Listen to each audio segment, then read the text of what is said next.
अपने चिंतन की धारा बदल दो, रोग चिंता का मिट जाएगा। कर तपस्या करो याद शिव को, दिल को आराम मिल जाएगा। अपने चिंतन की धारा बदल दो, रोग चिंता का मिट जाएगा। अपने चिंतन की धारा बदल दो।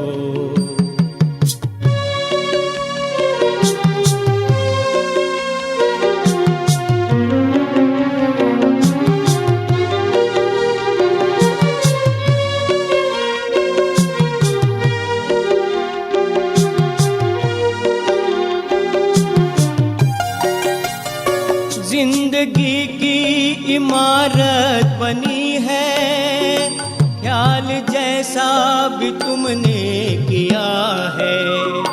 जिंदगी की इमारत बनी है, ख्याल जैसा भी तुमने किया है। बीज बोया है जैसा भी मन में, फल उसी का तो तुमने लिया है। फल उसी का तो तुमने लिया है। स्नेह शुचिता के संकल्प लाओ, दर सुखों का वो खुल जाएगा। अपने चिंतन की धारा बदल दो, रोग चिंता का मिट जाएगा। अपने चिंतन की धारा बदल दो।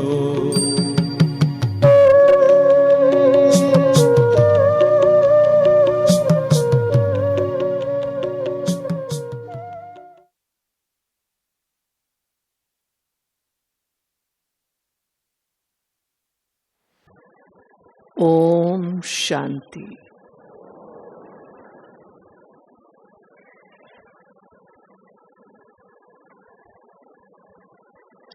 मधुबन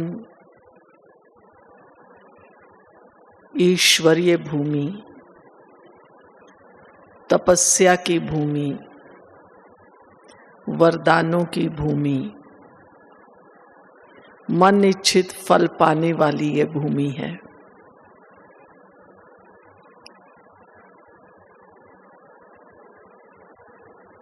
लेकिन क्या हमारा ये विश्वास है?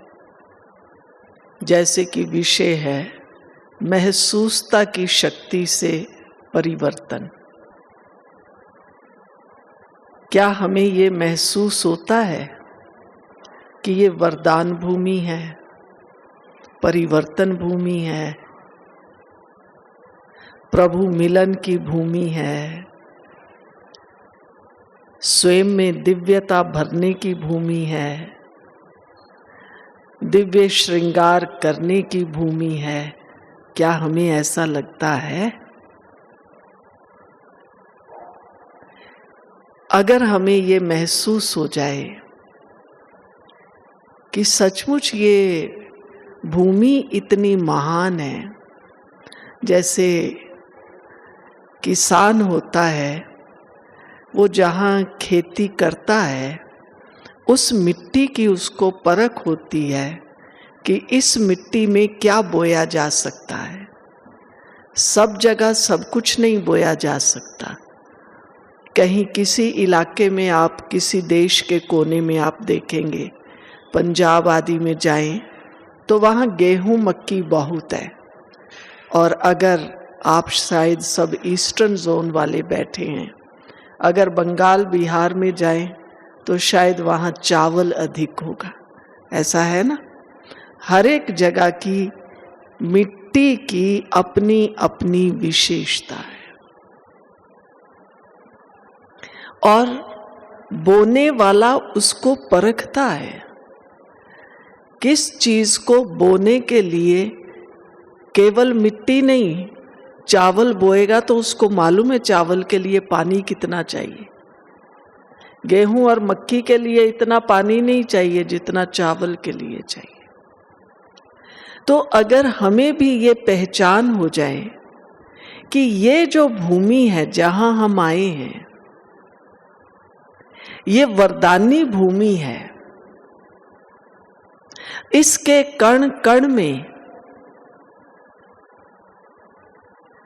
वरदान, खुशी, तपस्या, ऐसे पावरफुल वाइब्रेशन भरे हुए हैं। आप महसूस भी करते होंगे। बाबा के कमरे में चले जाओ, कितना बड़ा बाबा का कमरा है। तपस्या धाम में चले जाओ, कभी भी जाकर बैठ जाओ। और भी कई स्थानों पर छोटे छोटे बाबा के कमरे बने हुए। आप जहां रहते होंगे, जिस बिल्डिंग में, वहां भी कोई ना कोई बाबा का कमरा बना हुआ होगा। आप किसी भी समय बैठते हो, चाहे सवेरे, दोपहर, शाम, रात, लेकिन आप देखते होंगे कोई ना कोई बाबा के कमरे में है ही है। यहां हर घड़ी तपस्या चल ही रही है। तो ये तपस्या की भूमि, साधना की भूमि, आत्मिक उन्नति, आत्मिक शांति की भूमि, सचमुच ये भूमि ऐसी महान है। यूं तो चाहे साकार में जब बाबा थे, ब्रह्मा बाबा तो माउंट आबू में रहे, पांडव भवन में। आप सबने भी वो पांडव भवन देखा होगा, नहीं तो कल परसों में देखेंगे, जहां बाबा और बाबा के बच्चे रहे और कितना समय तक सबने मिलकर तपस्या की। ये स्थापना का कार्य बाबा ने कैसे कैसे किया। बाबा अव्यक्त हो गए, बाबा के कार्य का विस्तार हुआ, काफी समय तक ऊपर कार्य चलता रहा। विस्तार के साथ साथ वही बाबा के बच्चे वो ऊपर से नीचे तक आ गए, ताकि अधिक से अधिक भाई बहनें आ सकें, रह सकें। हमें याद है, एक बार मधुबन में, साल तो मुझे याद नहीं, दादी प्रकाशमणि जी होते थे, तो दादी जी ने थोड़ी सी बहनों को बुलाकर एक छोटी सी मीटिंग की और दादी ने कहा कि इतने सब भाई बहनें अभी मधुबन में आते हैं और आना चाहते हैं, लेकिन रहने के लिए कोई स्थान नहीं है, तो दादी कैसे सबको परमिशन दे। क्योंकि एक समय ऐसा था जब पुरानों के आने पर थोड़ी रोक लगाई और जो नए नए भाई बहनें आ रहे हैं वो आए, बाबा से मिले, उनको चांस मिले। तो जो पुराने थे वो कहने लगे कि दादी ये क्या, हम तो हमेशा बाबा के यहाँ साकार में भी आए और बाबा के अव्यक्त होने के बाद भी अब 1-2 साल ऐसा हुआ जो दादी जी ने कहा अच्छा जो 2 साल से हैं, 5 साल से हैं, वो लोग आए। और जो पुराने थे वो तो 20-20, 30-30 साल वाले थे। दादी जी को बहुत संकल्प चला कि ये बाबा के बच्चे कैसे बाबा को मिलेंगे। फिर मैं भी उस समय दादी जी के साथ थी। फिर उसके बाद मैं समझती हूँ दादी जी को बहुत ही सूक्ष्म कहें, तीव्र संकल्प कि बाबा के बच्चे सब आएं, सब बाबा के बच्चे बाबा से मिलन मनाएं। और हमने देखा थोड़े समय के बाद ही नीचे ये शांति वन का निर्माण होना शुरू हो गया। तो वही तपस्या की लहर ऊपर से लेकर नीचे तक आती चली गई।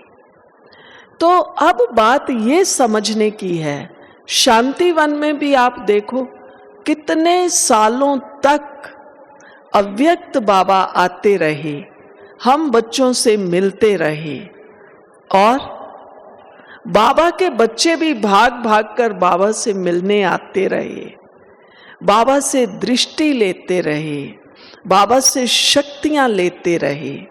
तो क्या हमें ये अब महसूस होता है कि ये तपस्या भूमि, ये शक्तियों से संपन्न भूमि, ये रूहानियत से भरपूर भूमि, हमारे में भी ये शक्तियां भर रही है। जैसे आप स्थूल रूप में देखिए, मान लीजिए आपने अभी अभी चाय पी है, चाहे वो मीठी या फीकी, कोई भी आपने पी अपने अपने टेस्ट अनुसार, और अब चाय आपने अभी फिनिश की और कोई आपको कहता अरे पकौड़ा बहुत अच्छा बना है, आप खाएंगे? खाएंगे? कहेंगे नहीं नहीं, अभी तो चाय पी है, अभी मेरा टेस्ट ना चाय वाला है, बहुत अच्छा। चाहे आप कितने भी शौकीन क्यों ना हो पकोड़ा खाने के, वो कहेगा अरे दोबारा चाय पिला देंगे। कहेगा नहीं, अभी पी ली ना, पहले देते तो मैं जरूर खा लेता, अभी नहीं।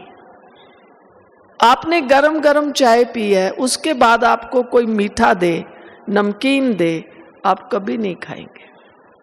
कोई भी चीज हो, आपने फल खाया है, आपने मिठाई खाई है, उसके बाद आपको कुछ और ऑफर किया जा रहा है, आप कहेंगे नहीं, अभी मेरे मुंह का टेस्ट बहुत बढ़िया है, आज मैंने अपनी चॉइस की चीज खाई है, अब मैं ये नहीं खाऊं। तो महसूस करते हैं ना, या आपको टेस्ट दिखाई देता है, मीठा था, कड़वा था, खट्टा था, नमकीन था, आपको दिखाई दिया क्या टेस्ट? किस किस को दिखाई देता है? दिखाई नहीं देता है, लेकिन आप कहते हैं मेरे मुंह का टेस्ट बहुत अच्छा है, आज तो ये चाय बनाने वाले ने इतनी बढ़िया चाय बनाई, एकदम एक्यूरेट मेरे टेस्ट की थी। तो हम इस संसार में जो भी वस्तु चाहे स्थूल रूप में प्रयोग में लाते हैं, चाहे स्थूल रूप में उसको स्वीकार करते हैं, खाते हैं, चाहे स्थूल रूप में हम अपना श्रृंगार करते हैं, आप चाहे कितने भी अच्छे टेढ़े मेढ़े बाल अपने बना लेते हैं, आप कहते हैं नहीं मुझे ये स्टाइल नहीं, ये स्टाइल अच्छा लगता है, वो अच्छा क्या चीज है? दिखाई देता है क्या अच्छा? आपने कोई कलर्ड कपड़े पहने हैं, कलर्ड साड़ी पहनी है, कलर्ड शर्ट पहनी है, कहते हैं ये मेरा बहुत पसंद, मेरा फेवरेट कलर है। अब वो कलर में आपको क्या दिखाई दिया? बाबा के घर में आते हैं, व्हाइट पहनते हैं, कहते बहुत अच्छा लगता है, क्या इसमें क्या अच्छा लग रहा है? व्हाइट तो व्हाइट ही है। हाँ, फिर कहते हैं गंदा भी बड़ी जल्दी हो जाता है। फिर कोई सोचता है मुझे तो कॉटन ही अच्छा लगता है, कोई कहता है नहीं कॉटन तो भाई मेंटेन नहीं कर सकते हैं, हमें तो ये दूसरे कपड़े ही अच्छे लगते हैं। तो क्या चीज अच्छी लग रही है? चाय टेस्ट की, पकौड़ा खाया, हलवा खाया, कपड़ा पहना, श्रृंगार किया, सोने चांदी का कुछ आपने जेवर पहना, तो आपको क्या चीज अच्छी लग रही है? क्या चीज है बताइए, कोई बता सकते हैं? क्या चीज अच्छी लगती है? उसकी जो क्वालिटी है। अब ये जितने भी आप शब्द सुन रहे हैं, वो क्वालिटी, टेस्ट, ब्यूटी, ये कोई भी चीज दिखाई नहीं देती है। ये दिखाई नहीं देती। बाल दिखाई दे रहे हैं, लेकिन वो हेयर स्टाइल बड़ा अच्छा है, वो स्टाइल क्या है? कपड़ा पहना है, बहुत अच्छा है, वो अच्छा क्या है? कपड़ा तो कपड़ा ही है, कपड़े का पर्पस केवल इस तन को ढकना है, पर अच्छा क्या है? आप धुलाई करने के बाद इसको आयरन करना चाहते हैं, नहीं नहीं ऐसे तो धुला हुआ नहीं अच्छा नहीं लगता है। तो अच्छा क्या नहीं लग रहा? क्वालिटी जो है, आपको क्वालिटेटिव चीज चाहिए। खाने की हो, पहनने की हो, श्रृंगार की हो, कोई सिंपल यूज करने की हो, आपको क्या चाहिए? क्वालिटी। तो स्थूल क्वालिटी तो समझ ली ना। ऐसे ही अपने भीतर की क्वालिटी, मेरी आत्मा की क्वालिटी क्या है? हम योग तो लगा रहे हैं, मैं शुद्ध आत्मा हूं, पवित्र आत्मा हूं, शिव बाबा की संतान हूं, लेकिन क्या मैंने इसको महसूस किया? सिर्फ कह दिया चलो 2 मिनट योग में बैठे, मैं शिव बाबा की बच्ची हूं, शिव बाबा से शक्तियां ले रही हूं। अब शक्तियां लेते लेते क्या हुआ, मेरे पास मेरा फोन पड़ा है, चाहे मैंने उसको साइलेंस में किया हुआ है पर वो वाइब्रेट कर रहा है। अब शक्तियां बाबा से ले रही हूं, फोन वाइब्रेट कर रहा है, मैं क्या करूंगी बताइए? आप क्या करेंगे? फोन उठाएंगे या शक्तियां लेते रहेंगे? जो कहते हैं फोन उठाएंगे वो हाथ उठाओ। बाबा से शक्तियां ले रहे हैं, फोन वाइब्रेट कर रहा है, तो हम पहले क्या करेंगे? फोन उठाएंगे, राइट? शक्तियां ले रहे थे, और मान लीजिए आप अपने मोबाइल में कोई मैसेजेस पढ़ रहे हैं, किसी को मैसेजेस भेज रहे हैं, या कुछ और न्यूज आदि देख रहे हैं, आपको कोई आकर बुलाता भी है, कहता है हेलो हाउ आर यू, अरे बड़े बिजी हो, हम आपके पास खड़े हैं, वो कहता अरे 2 मिनट रुक ना, अरे छोड़, कहां तू फोन में लगा हुआ है, फिर मैं जा रहा हूं, कहता अच्छा कल आ जाना। क्योंकि इंटरेस्ट किस में है? इंटरेस्ट किस में है? फोन में है। लेकिन इससे पहले की बात याद कीजिए, बाबा के आगे बैठी हूं, कोई आया, उसने मुझे धीरे से कहा उठ के चल दिए। मुरली सुन रहे हैं, बहुत अच्छी क्लास चल रही है, फोन की घंटी बजी या वाइब्रेट हुआ, फट से उठ के बाहर भागेंगे, बाहर नहीं जाएंगे तो यहीं उठा के हाँ हेलो वहीं लग जाएंगे करने। अब आप देख लीजिए, मेरी ज्ञान के प्रति सुनने की क्वालिटी, धारण करने की क्वालिटी, समझने की क्वालिटी क्या है? यही कारण है, बहुत से भाई बहन बाद में पूछते हैं, बहन जी मैं ना 10 साल से ज्ञान में हूं, रोज अमृत वेले कोशिश भी करते हैं, अमृत वेले उठकर योग लगाएं, पर क्या करें, ज्यादा करके तो बैठते हैं तो ऐसे करते रहते हैं। और वो एक से नहीं पूछते हैं, अपनी ये समस्या मेरे से भी पूछेंगे, कोई दूसरा भाई बहन बहुत अच्छी क्लास कराएंगे या आप जानते हैं उनसे भी यही पूछेंगे, किसी बड़े भाई बहन से मिलने जाते हैं उनसे भी आप यही पूछते हैं। क्या करें, व्यर्थ संकल्प बहुत चलते हैं। बाबा की कितनी मुरलियां हैं, आप व्यर्थ को एकदम त्याग दो, बस अपनी बुद्धि एक ज्योति बिंदी से लगाओ। सबसे अच्छा शब्द है मेरा बाबा। कितनी युक्तियां बाबा ने बताई हैं, वो तो हम भूल जाते हैं और इसी में लगे रहते हैं। कारण हमने ये महसूस नहीं किया है कि इससे मेरा फायदा क्या है। जैसे मैं मोबाइल देखने में लगी हूं, या किसी से बातें करने में लगी हूं, या कोई मैसेज में मेरे को कोई मैसेज देता है, अभी हम मधुबन में बैठे हैं, आपके घर से फोन आ जाता है, कोई बीमार हो गया, किसी ने शरीर छोड़ दिया, फट से भागेंगे, कहेंगे अरे बाबा तो परसों आएगा, पर वहां जाना जरूरी है। प्रेफरेंस, इंटरेस्ट, वैल्यू, इसका अर्थ ये है कि अभी तक मैंने इस बात को महसूस नहीं किया है कि अपने को आत्मा समझना क्यों जरूरी है और भगवान को याद करना क्यों जरूरी है। आप भक्ति में किसी की भी कहानी सुन लीजिए, वो ध्रुव प्रहलाद हो, वो मीरा हो, और भी अनेक भक्त हुए हैं। उन्हों को भगवान की लगन लग गई, दुनिया ने कुछ भी कहा, कितनी भी परीक्षाएं ली, पांडवों को कौरवों ने निकाल दिया, 1 इंच भर भी जमीन देने को तैयार नहीं, लेकिन जिसकी जहां जहां लगन है, जहां जहां प्रीत है, वो वहां लगा हुआ है। और उनके हम अनुभव क्या सुनते हैं। मीरा को जहर का प्याला दिया, वो गट गट करके पी गई मगर मरी नहीं।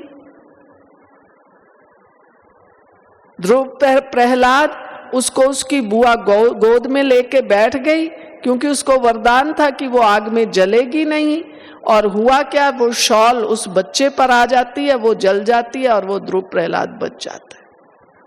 और हमारा क्या हाल है। सचमुच मुझे अंदर में ये निश्चय है, ज्योति बिंदु शिव बाबा मेरा बाबा है, महसूस कीजिए। बहुत से भाई बहन यही पूछते रहते हैं, कहते बहन जी मैं 5 साल 10 साल 20 साल से आ तो रहा हूं, लेकिन ना पहले भी मैं हनुमान जी की भक्ति करता था, काली की भक्ति करता था, राम की भक्ति करता था। मैंने ज्ञान में आकर पहले बीच में छोड़ा तो हमारे घर में थोड़ा ऊपर नीचे हो गया। सब ने कहा देखा तुमने भक्ति छोड़ी है इसलिए हुआ है। तो मैं मुरली तो रोज जरूर सुनता हूँ, लेकिन फिर थोड़ा सा मैं जाकर मंदिर में घंटी भी बजा लेता हूँ। अब निश्चय कहाँ है, प्रीत कहाँ है, ना उधर है ना उधर है, बीच में बेचारा लटक रहा है, उसको प्राप्ति क्या होगी।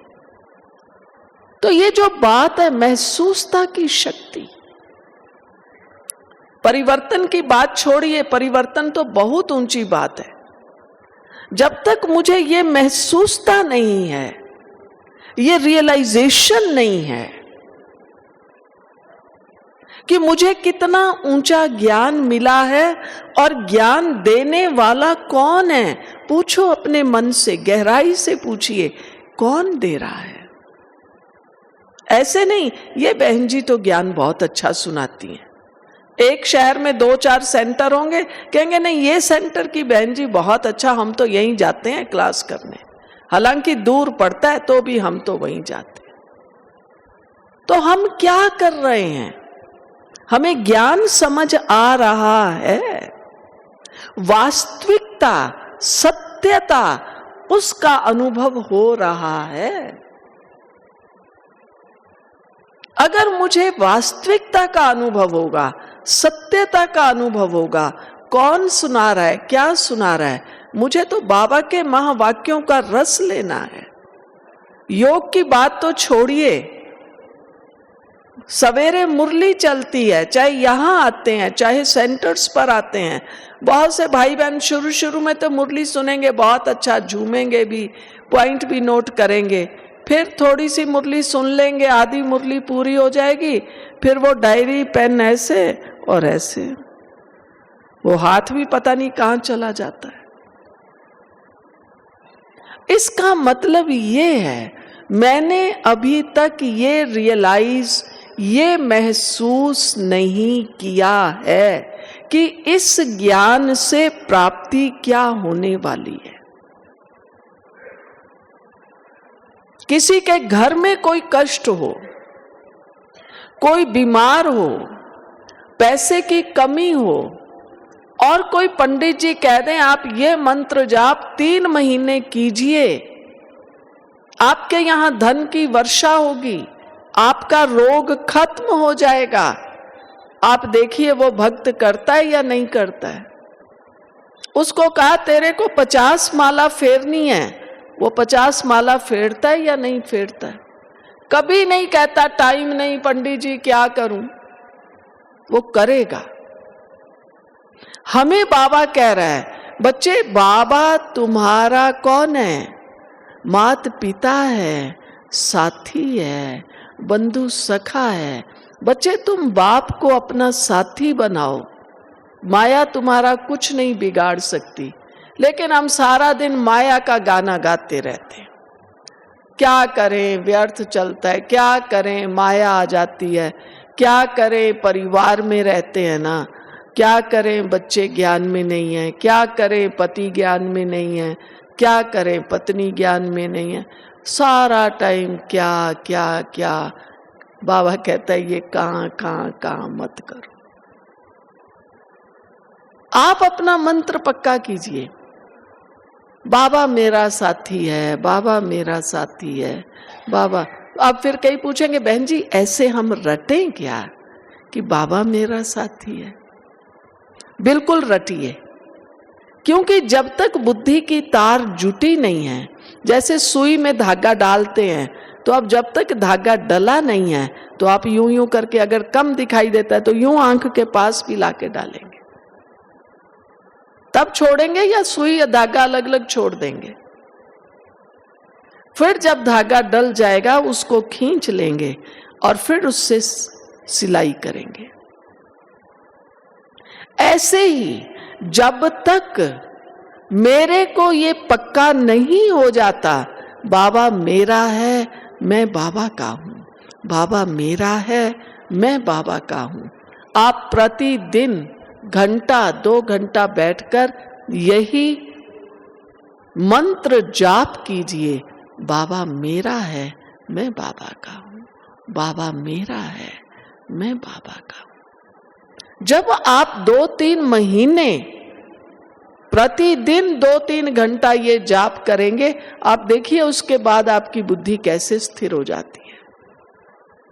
भक्तों की तरह नहीं करना बाबा बाबा बाबा, नहीं, धीरे से कहिए बाबा।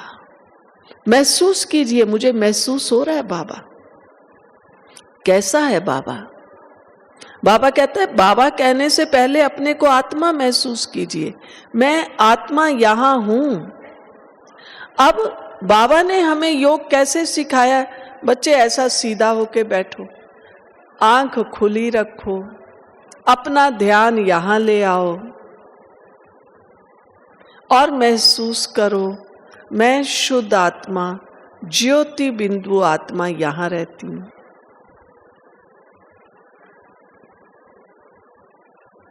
अब हम कैसे बैठते हैं योग में?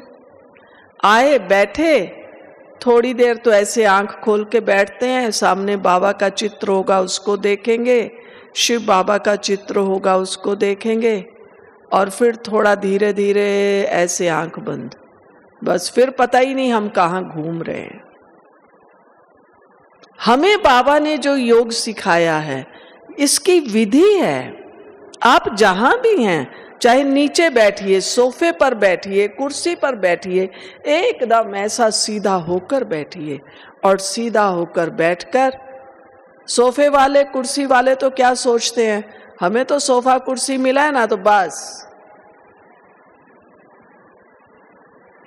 ये झूमने के लिए नहीं मिला है,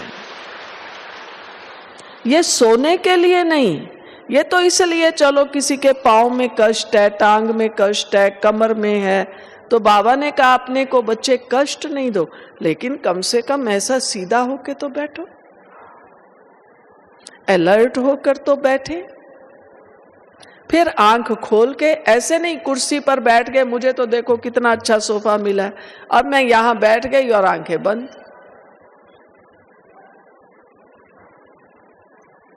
तो एक एक स्टेप पर देखना है मैं क्या फील कर रही हूं, मेरा योग लग रहा है।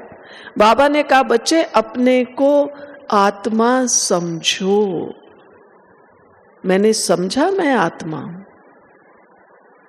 एक है मुझे मालूम है मैं आत्मा हूं, मुझे ये ज्ञान है आत्मा यहां रहती है।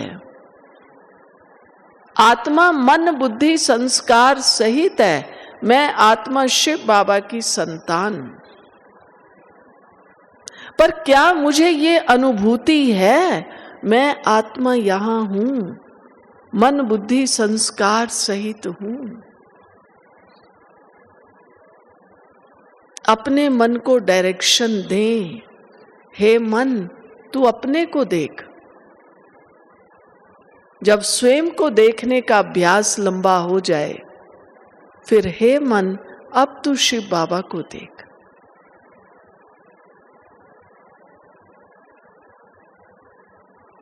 तो इस चीज का हमको अभ्यास करना है। महसूस तब होगा। महसूसता की शक्ति कोई ऐसी शक्ति नहीं है कि लो जी मैं आपको शक्ति देती हूं। जैसे अभी ये बिजली है, इसका कितना प्रयोग हो रहा है। लाइट जल रही है, रोशनी है। लाइट है, माइक चल रहा है। कैसे चल रहा है? वो लाइट का करंट इसमें है। मौसम गर्मी का हो गया है, पंखे चल रहे हैं, हवा मिल रही है, हमें थोड़ा अच्छा कूलिंग महसूस हो रही है। अगर ये ना चले, कहेंगे क्या बात है, आज पंखे क्यों नहीं चल रहे? गर्मी बहुत है, तो परेशान हो जाएंगे ना। ऐसे ही हम योग में बैठते हैं, अगर मन की स्थिरता नहीं है, मैं आत्मा यहां हूं, अब मेरे ये स्थिरता है नहीं, मुझे ये अनुभूति हो नहीं रही, तो फिर क्या होगा? जैसे पंखे नहीं चलते हैं तो हम परेशान होते हैं। अगर 1 सेकंड के लिए लाइट चली जाए तो पंखे बंद हो जाएं, या कहीं किसी की वायर ढीली हो, तो फिर हम क्या कर, अरे बाबा गर्मी बहुत है। आप देखिए ऐसे करना शुरू कर देंगे। ऐसे ही जब हमारा मन बुद्धि स्थिर नहीं है, तो फिर हम भी क्या करते हैं, पहले तो बैठे मैं शुद्ध आत्मा यहां हूं, और जैसे ही ये फीलिंग, ये संकल्प हटा, तैसे ही फिर कई पूछते हैं बहन जी योग में नींद क्यों आती है? इसलिए आती है। 2 शब्द हैं, एक है फीलिंग, मैं ये फील करूं आत्मा यहां है। मैं स्वयं को ये स्मृति दिलाऊं मैं शुद्ध आत्मा यहां हूं, बार बार स्मृति दिलाऊं मैं आत्मा यहां हूं। स्मृति के साथ साथ अभ्यास। तो पहला फील करूं मैं आत्मा यहां हूं, तब मुझे रियलाइज होगा, महसूस होगा, हाँ मैं आत्मा यहां कैसी हूं? एकदम शांत पवित्र आत्मा।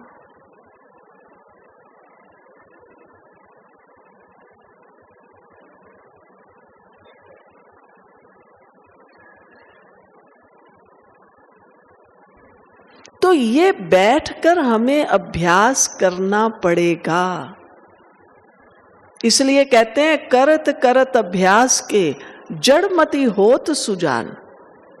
तो जो अभ्यास करना होता है, आप देख लीजिए, चाहे वो पढ़ने वाला बच्चा हो, चाहे साधु संत तपस्या करने वाला हो, चाहे कोई प्लेयर खेल खेलने वाला, कोई भी गेम खेलने वाला हो,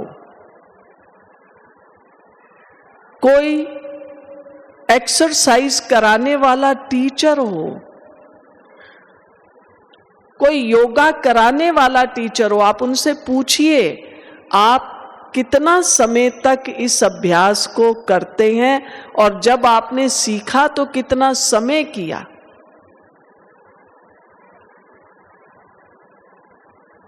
आप भी कई ऐसे लोगों से मिले होंगे हमारे पास भी कई भाई आते हैं, 2 ऐसे कुमार हैं जो प्लेयर भी हैं, पढ़ाई भी करते हैं। हम उनसे पूछते हैं कि भाई कितनी देर अभ्यास करते हो? कहते बहन जी हमें 5 बजे प्ले ग्राउंड में पहुंच जाना होता है, फिर सीधा जाके खेलने नहीं लग जाते हैं। पहले क्या करते हैं, खिलाड़ी होगा, एक्सरसाइज करने वाला होगा, पहले अपने आप को वो एक शब्द बोलते हैं, वार्म अप करते हैं। खड़े हो जाएंगे, कैसे कैसे वो करते रहेंगे, हाथ पांव यूं चलाएंगे, वार्म अप करते हैं। फिर उसके बाद मैंने कहा कितनी देर वार्म अप करते हो? बोला 2 से 3 घंटा हमें वार्म अप करवाते हैं। तो माना 5 बजे गया, 8 बजे तक तो बेचारा वार्म अप ही हो रहा है। फिर उसके बाद उनकी गेम शुरू होती है, 2 घंटा 8 से 10 वो उसका प्रैक्टिस करते हैं। हम क्या करते हैं, सवेरे उठते हैं अमृत वेला, चाहे घरों में योग करते हैं चाहे यहाँ, बस उठे, बाथरूम में गए, थोड़ा पानी से यूं यूं पानी डाला, छींटा लगाया, और किसी ने तो हाथ से ही बाल यूं यूं कर लिए, किसी ने थोड़ा कंघा भी लगा लिया, और जाके बाबा के आगे बैठ गया। फिर कहेंगे अमृत वेले योग में बैठते हैं तो नींद आती है। वो तो आएगी, आपने वार्म अप तो किया ही नहीं अपने आप को। आप कहेंगे वार्म अप हम कैसे करें, हम कोई ऐसे एक्सरसाइज करें? आप योग में जाकर बैठते हैं, पहले थोड़ा कोई मुरली पढ़िए, चाहे साकार चाहे अव्यक्त, मुरली को पढ़िए अच्छी तरह से, चाहे आधी मुरली पढ़िए, लेकिन उसमें से पॉइंट निकालिए, 2 नहीं 3 पॉइंट 4 पॉइंट कुछ तो निकालो। फिर जो पॉइंट आपको टच हुआ है, जो आपने निकाला है, उसका मनन चिंतन कीजिए। बाबा ने इतना ही कहा, बच्चे तुम अपने को आत्मा समझो। अब मैं मनन करूं, आत्मा क्या है, बाबा कैसे समझे आत्मा? आज मैं यही मनन करती हूं, मैं आत्मा हूं, मैं आत्मा यहां हूं, उसकी मैं प्रैक्टिस करूं। आप देखिए आपको कैसे नींद आएगी, नींद तो कोसों दूर भाग जाएगी। बहुत भाई बहन पूछते हैं, बहन जी बाबा भी कहता है, मन भी बहुत है, कोशिश भी करते हैं, अमृत वेला करें, फिर योग नहीं लगता है, सोचते हैं इससे तो सो ले वही अच्छा है। ये बात तो आपकी सही है, अगर योग नहीं लग रहा तो सोना ज्यादा अच्छा है, कम से कम नींद तो पूरी हो जाए, क्योंकि योग से शक्ति नहीं मिल रही है। लेकिन योग करने से पहले अपने आप को वार्म अप तो कीजिए। मुरली पढ़िए, उसमें से 4-5 पॉइंट कॉपी में लिखिए, फिर उनको मनन करके आप उसका कुछ मनन चिंतन, जैसे बच्चों को कहते हैं ऐसे लिखो, ऐसे आप भी ऐसे लिखो। उसके बाद आप योग में बैठो तो आपको लगेगा अरे आधे घंटे में तो कुछ भी नहीं, 1.5-2 घंटा आपका बीत जाएगा, आपको पता ही नहीं पड़ेगा। आप 4 बजे नहीं उठे, 4:30 तो उठिए, 4:30 से 6:30 अच्छी तरह से मनन चिंतन करके और बाबा के सामने बैठिए, बाबा से शक्ति लीजिए। बाबा बुला रहा है, बाबा शक्ति दे रहा है। बाबा कहता है बच्चे सवेरे का समय मेरा है ही बच्चों के लिए। भगवान लुटा रहा है और मैं क्या कर रही हूं? मैं क्या कर रही हूं? मैं लूट रही हूं या खुद ही लुट रही हूं? नींद आ गई, आलस आ गया, तो कदम कदम पर हम महसूस करें। कोई भी बात है, बहुत से भाई बहन पूछेंगे, बहन जी मैं 10 साल से हूं, पर ना क्या करूं, घर में कुछ होता है गुस्सा आ जाता है, किसी को टेंशन आ जाता है, किसी को रोना आता है। बाबा ने आज भी मुरली में कहा बच्चे रोना नहीं है। किसी ने जरा सा कुछ कहा, बस देखो टप टप आंसू, जैसे आंसू तो यही है, नाक पे धरा हो, ये कोई वाटर टैंक चालू प्रोग्राम। तो हम कौन सी बात को मानते हैं? अमृत वेला उठ नहीं पाते, गुस्सा आ जाता है, रोना क्या करें, वैसे मुझे रोना नहीं आता पर कोई कुछ कहता है तो बाबा ने क्या कहा है, कोई कुछ कहे तो रो लो। बाबा ने तो कहा ही नहीं है। हमारे पास हर चीज का एक्सक्यूज तैयार है। तो आज सबसे पहले ये महसूस कीजिए कि क्या सचमुच बाबा के दिए हुए ज्ञान और योग को मुझे सीखना है या नहीं। बैठिए अब सब सीधे होकर, जहां भी बैठे हैं, चाहे धरती पर, चाहे सोफे पर, चाहे कुर्सी पर, एकदम सीधा होके बैठो और स्वयं से स्वयं पूछिए कि मैं चाहे 1 साल से ज्ञान में हूं, चाहे 10 साल से हूं, 20 साल से हूं, जो मैंने सुना है, जो मैंने समझा है, क्या सचमुच मुझे अपने प्रैक्टिकल जीवन में लाना है? लाना है तो क्यों लाना है, क्या फायदा है? क्या मुझे निश्चय है? ज्ञान को सुनकर धारण करने से मैं मनुष्य से देवता बन जाऊंगा या बन जाऊंगी? आज पहला निर्णय ये कीजिए।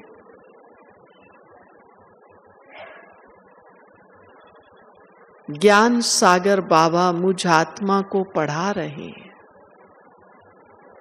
और मुझ आत्मा को लक्ष्य दिया है मनुष्य से देव बनने का। ओके बाबा, प्रॉमिस, मुझे देवता बनना ही है। मैंने महसूस किया है, ये सत्य है। जो शिक्षा आप दे रहे हैं ये ऊंचे ते ऊंची शिक्षा है। इस पढ़ाई द्वारा ही मनुष्य से देवता बन सकते हैं। अनेक जन्मों के विकर्मों का नाश कर सकते हैं। व्यर्थ से बचकर समर्थ बन सकते हैं। बाबा, अब तो मुझे अभी और आज से ही केवल श्रेष्ठ संकल्पों की रचना करनी है और अपना नाता एक सर्वशक्तिवान से जोड़ना है। इसके लिए मुझे निरंतर अभ्यास करना है। बाबा, तो अब मेरा प्रॉमिस है, मैं अमृत वेला आज से ही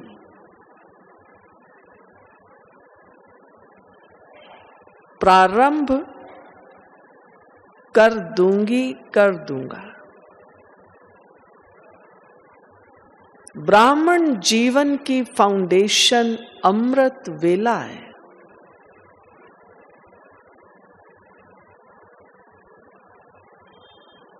और अमृत वेले में बाबा के कुछ महावाक्य पढ़कर सुनकर ही बाबा के सामने मुझे बैठना है। बाबा से शक्तियां लेनी है। सर्वशक्तिवान बाबा की संतान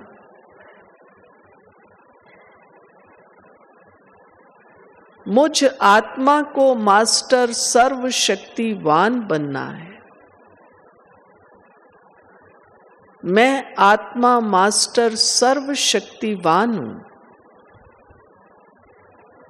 विजयी आत्मा हूं, श्रेष्ठ आत्मा हूं, शक्तिशाली आत्मा हूं।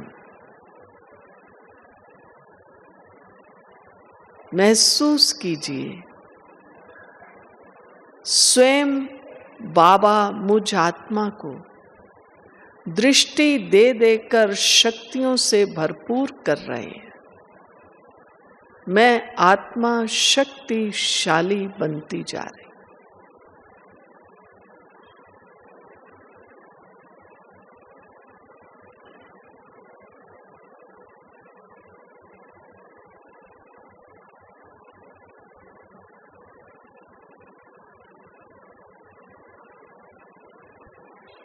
सर्वशक्तिवान शिव बाबा की संतान मैं आत्मा मास्टर सर्वशक्तिवान श्रेष्ठ आत्मा हूं। सत्य पिता की आज्ञाकारी संतान, वो सत्य मात पिता मुझ आत्मा का भाग्य बना रहे हैं। भाग्य विधाता की संतान मैं आत्मा भाग्यवान आत्मा हूं। बस अब तो मुझे यही करना है, भाग्य विधाता को अपना बनाकर अपने भाग्य को श्रेष्ठ बनाना है। यही मुझ आत्मा का धंधा है, यही लक्ष्य है, यही मेरा जीवन है। भाग्य विधाता बाबा का हाथ कभी भी नहीं छोड़ना है। मुझ आत्मा का निश्चय पक्का है, भाग्य विधाता स्वयं मुझ आत्मा का भाग्य श्रेष्ठ बना रहे। वाह बाबा वाह, शुक्रिया बाबा शुक्रिया।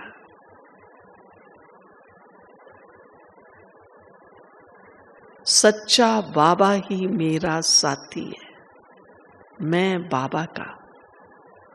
महसूस कीजिए और बाबा के साथ अपनी मन बुद्धि की डोर को पक्का बांध लीजिए।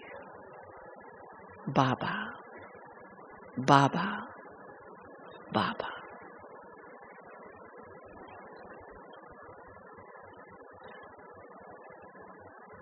आप सब बाबा के बच्चे सच्चे पक्के मजबूत शक्तिशाली बच्चे बने, सदा आगे बढ़ें।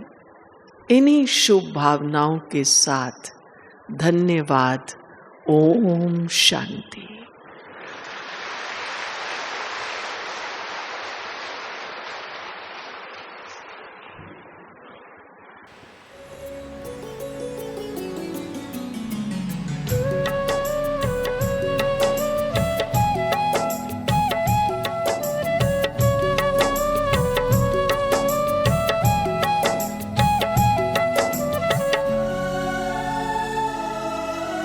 कर्म हमारे श्रेष्ठ बनेंगे, कर्म हमारे श्रेष्ठ बनेंगे जब हम खुद पर गौर करेंगे। कर्म हमारे श्रेष्ठ बनेंगे जब हम खुद पर गौर करेंगे। जैसा कर्म हम करेंगे हमें देख कर और करेंगे। जैसा कर्म हम करेंगे हमें देख कर और करेंगे। कर्म हमारे श्रेष्ठ बनेंगे।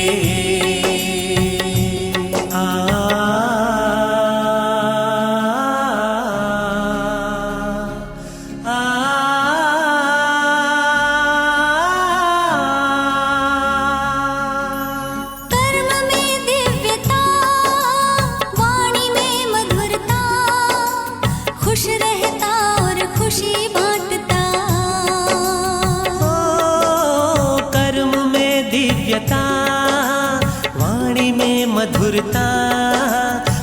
रहता और खुशी बांटता। निर्मोही के तौर करेंगे, निर्मोही के तौर करेंगे जब हम खुद पर गौर करेंगे। जैसा कर्म हम